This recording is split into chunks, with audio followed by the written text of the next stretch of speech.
Welcome back Sarthak study the change of learning way. मित्रों, आप जैसे कि जानते हैं कोविड-19 के दौरान देश में लॉकडाउन होने के कारण किसी भी कोचिंग संस्थान या किसी भी विद्यालय में डायरेक्ट शिक्षा सुविधा उपलब्ध नहीं हो पा रही है। सो इसलिए आपको ऑनलाइन वीडियोज़ के दौरान या के ज़रिए आप सबको शिक्षा दिया जा रहा है। सो इसलिए आप घर पे बैठे बैठे सिर्फ पढ़ाई करते रहें, क्योंकि किसी महान पुरुष ने कहा है कि education is the most powerful weapon in the world, यानी कि शिक्षा संसार का सबसे शक्तिशाली हथियार है।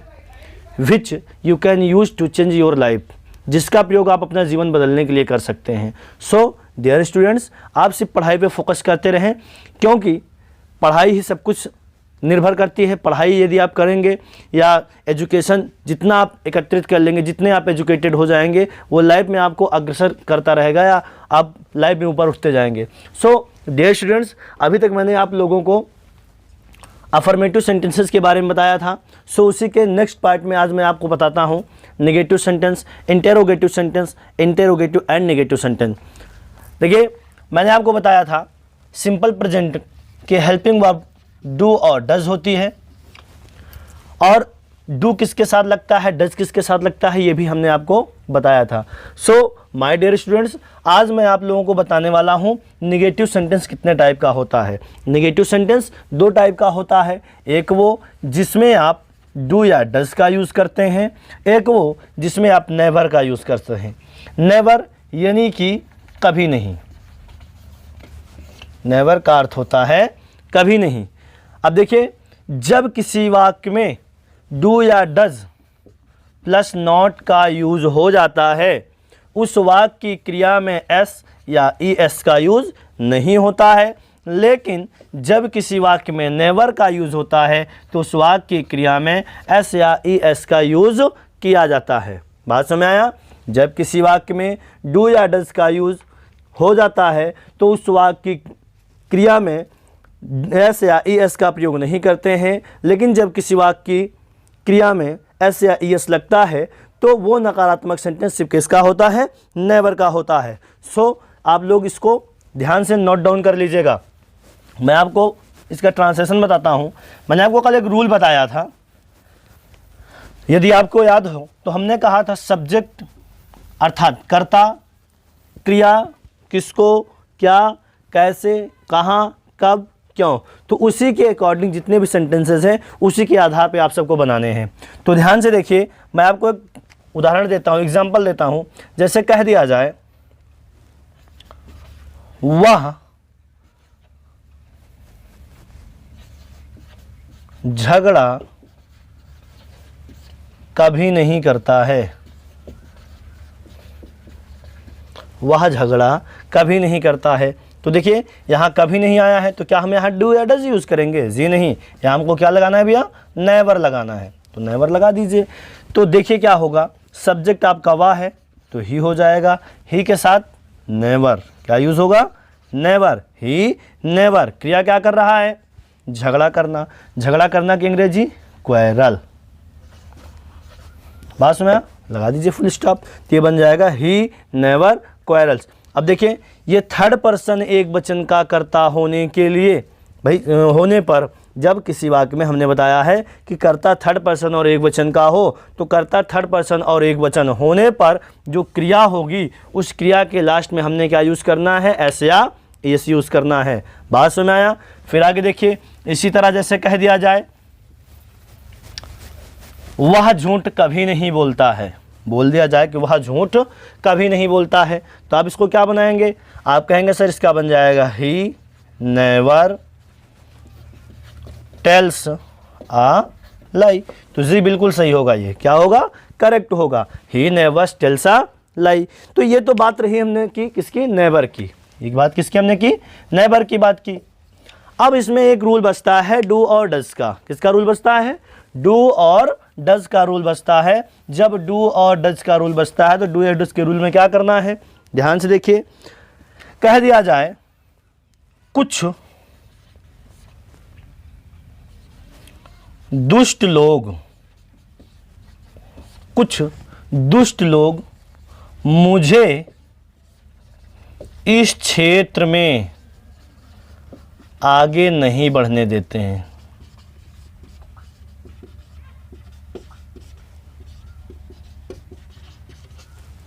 कुछ दुष्ट लोग मुझे इस क्षेत्र में आगे नहीं बढ़ने देते हैं। तो सब्जेक्ट आपका क्या हो जाएगा? सम क्रूअल पीपल, सम क्रूअल पीपल। अब देखिए ये प्लूरल का सब्जेक्ट है तो इसके साथ हमने लगाना है डू नॉट, फिर ये हो जाएगा आगे बढ़ने देना का। अब आगे किसको बढ़ने दे रहे हैं? मुझे, यानी मुझे आगे नहीं बढ़ने दे रहे हैं। तो some cruel people do not let me advance in this field. बात समझ आया? Some cruel people do not let me advance in this field. जी हाँ, ये बनेगा। आगे देखते हैं, एक वाक्य में और देख लीजिए।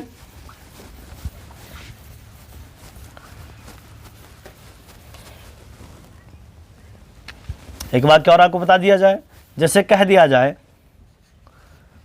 टीना और मैं शाम में बाजार नहीं जाते हैं। यानी Tina and I do not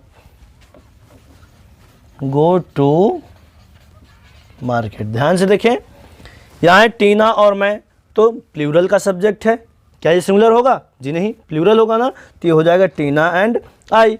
तो ये हो जाएगा इसके साथ हेल्पिंग वर्ब में क्या? डू। अब जब डू नॉट आया तो इस डू नॉट को आप इसका कॉन्ट्रैक्टेड फॉर्म डोंट भी बना सकते हैं।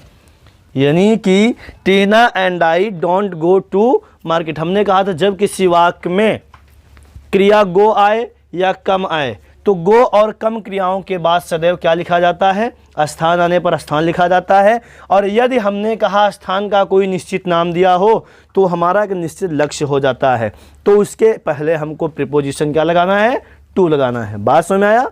चलिए, ये तो रही बात नेगेटिव सेंटेंस की, अर्थात नकारात्मक वाक्य की। अब इसी में आपको बता दिया जाए इंटेरोगेटिव सेंटेंस। तो इंटेरोगेटिव सेंटेंस में आप क्या करेंगे? आप जानते हैं, अगर आपसे पूछा जाए कि व्हाट इज इंट्रोगेटिव सेंटेंस, अर्थात इंट्रोगेटिव सेंटेंस है क्या, तो आप कहेंगे ऐसे वाक्य जिनसे प्रश्न पूछे जाने का बोध होता हो वो क्या कहलाएगा? इंट्रोगेटिव सेंटेंस कहलाएगा। क्या कहलाएगा? इंट्रोगेटिव सेंटेंस कहलाएगा। तो अर्थात प्रश्नवाचक वाक्य कहलाएगा। तो प्रश्नवाचक वाक्य कितने टाइप का होता है? ये भी दो टाइप का होता है। एक जिसको हम कहते हैं यशनो टाइप, एक क्या कहा जाता है? Snow type. दूसरे को क्या कहा जाता है? Answer type. क्या कहा जाता है? Answer type. तो अब बात की जाए यशनो टाइप क्या है और आंसर टाइप क्या है। तो यशनो टाइप वो होता है जिसका उत्तर सिर्फ हम हाँ या ना में देते हैं। यदि किसी वाक्य का उत्तर हम सिर्फ हाँ या ना में देते हैं तो वो क्या कहलाता है? यशनो टाइप। और यशनो टाइप की शुरुआत किससे होती है? हेल्पिंग वर्ब से। किससे होती है? हेल्पिंग वर्ब, अर्थात डू और डज से। जब किसी वाक्य की शुरुआत में सबसे पहले डू या डज आ जाता है तो उसे हमने क्या नाम देना है? यशनो टाइप। तो आंसर टाइप क्या होता है? आंसर टाइप अर्थात जिसका उत्तर हम विस्तार पूर्वक दें, अर्थात इसका उत्तर ना तो हम हाँ में दे सकते हैं और ना तो ना में दे सकते हैं। यानी कि इसका उत्तर हम विस्तार से दे सकते हैं। जब उत्तर इसका विस्तार से दिया जाएगा तो इसी को हम क्या बोलेंगे भैया? आंसर टाइप बोलेंगे। क्या बोलेंगे? Answer type. तो आंसर टाइप का वाक्य कैसे होता है? ऐसे वाक्यों की शुरुआत, कह सकते हैं ऐसे वाक्यों की शुरुआत क्वेश्चन वर्ड से होती है, अर्थात प्रश्नवाचक शब्द से होती है। जैसे दोनों में कहा जाए, देख लीजिए दोनों का उदाहरण। जैसे यशनो टाइप का कहा जाए तो यशनो टाइप का अनुवाद कैसे करेंगे? तो आपको मैं एक परिभाषा बताता हूँ, ध्यान दीजिएगा। जब किसी वाक्य की शुरुआत किसी प्रश्नवाचक शब्द से हो तो सबसे पहले अनुवाद करते समय आपको हेल्पिंग वर्ब यूज़ करना है। जैसे कह दिया जाए क्या मैं बाजार जाता हूँ, क्या मैं बाजार जाता हूँ, देखिए जब यहाँ आया क्या मैं बाजार जाता हूँ, तो सबसे पहले क्या आया है, और मैं सब्जेक्ट आया है, तो मैं के अकॉर्डिंग जो हेल्पिंग वर्ब यूज़ होगी उसी हेल्पिंग वर्ब को हम वाक्य के सबसे पहले कर लेंगे। तो यहाँ हम कर लेंगे डू, उसके बाद आई, क्रिया क्या है, जाना, गो, डू आई गो, फिर टू मार्केट। समझ में आया, do I go to market. लेकिन अगर यहीं पे कह दिया जाए कि मैं बाजार क्यों जाता हूँ, तो आप इसको क्या करेंगे। अब देखिए जब किसी प्रश्नवाचक शब्द का प्रयोग वाक्य के बीच में हो जाए तो अनुवाद करते समय सबसे पहले उस प्रश्नवाचक शब्द को यूज़ करना है। तो जैसे कहा जाए मैं बाजार क्यों जाता हूँ, तो इसी को आप कर देंगे why do I go to market, why do I go to market. बात समझ आया। तो दोनों टाइप के सेंटेंस ये होते हैं। लेकिन कभी कभी आपको मैं थोड़ा सा बड़ा ट्रांसलेशन बताता हूँ, ये तो छोटा सा है, कुछ बड़ा दे दूँ। जैसे कह दिया जाए प्रतिवर्ष कितना प्रदूषित पानी हमारी नदियों को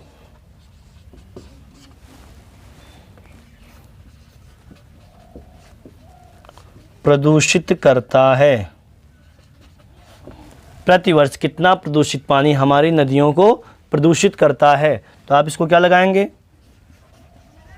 how much polluted water, how much polluted water. क्रिया क्या कर रहा है भैया, प्रदूषित कर रहा है, तो pollutes. How much polluted water pollutes, किसको प्रदूषित कर रहा है, हमारी नदियों को। तो how much polluted water pollutes our river. बात समझ आया, ऐसे करना है आपको सेंटेंस। रहा इंट्रोगेटिव। अब बात करें अगर इंट्रोगेटिव और निगेटिव की, तो इंट्रोगेटिव और निगेटिव में आपको क्या करना है। अब इंट्रोगेटिव निगेटिव क्या होता है, अर्थात ऐसा वाक्य जिसमें हाँ भी हो और ना भी हो, अर्थात प्रश्न पूछने का भी बोध हो और वाक्य नकारात्मक भी हो। जैसे कह दिया जाए तुम अपने पिताजी को पत्र क्यों नहीं लिखते हो, तुम अपने पिताजी को पत्र क्यों नहीं लिखते हो। तो इसको आप क्या करेंगे, ध्यान से देखिए भैया, नकारात्मक सेंटेंस है और इंट्रोगेटिव भी है, तो सबसे पहले आपने क्या यूज़ करना है, प्रश्नवाचक शब्द। तो आप लगाएंगे व्हाई, उसके बाद सब्जेक्ट क्या है, तुम, तो इसके अकॉर्डिंग यहाँ पे helping verb why do you. फिर वाक्य नकारात्मक है इसलिए यू के बाद नॉट, अर्थात डू नॉट या डज नॉट के बीच में क्या लगाना है, सब्जेक्ट लगाना है। तो व्हाई डू यू नॉट, क्रिया क्या कर रहा है भैया, लिख रहा है, तो लिखना की अंग्रेजी क्या हो जाएगा, right.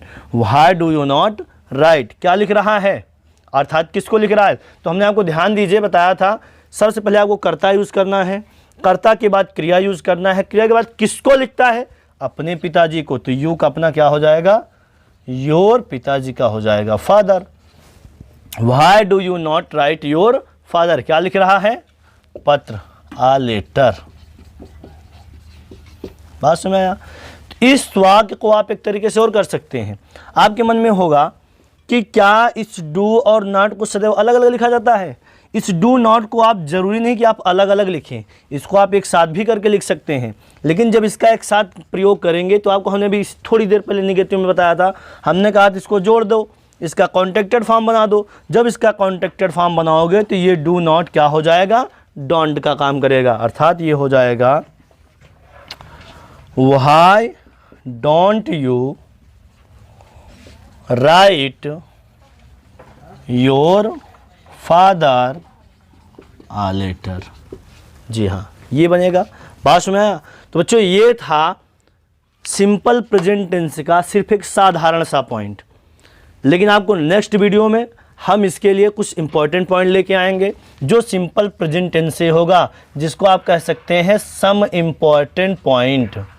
Some important points of simple present tense. बात समझ में आया? तो इसके आगे हम जो नेक्स्ट वीडियो देंगे वो सिंपल प्रेजेंट टेंस का ये कह सकते हैं क्लासिक पॉइंट होगा। सो इसलिए आप लोग कंटिन्यू वीडियो के साथ जुड़े रहें और ज़्यादा से ज़्यादा लोगों को शेयर करें, सब्सक्राइब करें और कमेंट करना ना भूलें। धन्यवाद।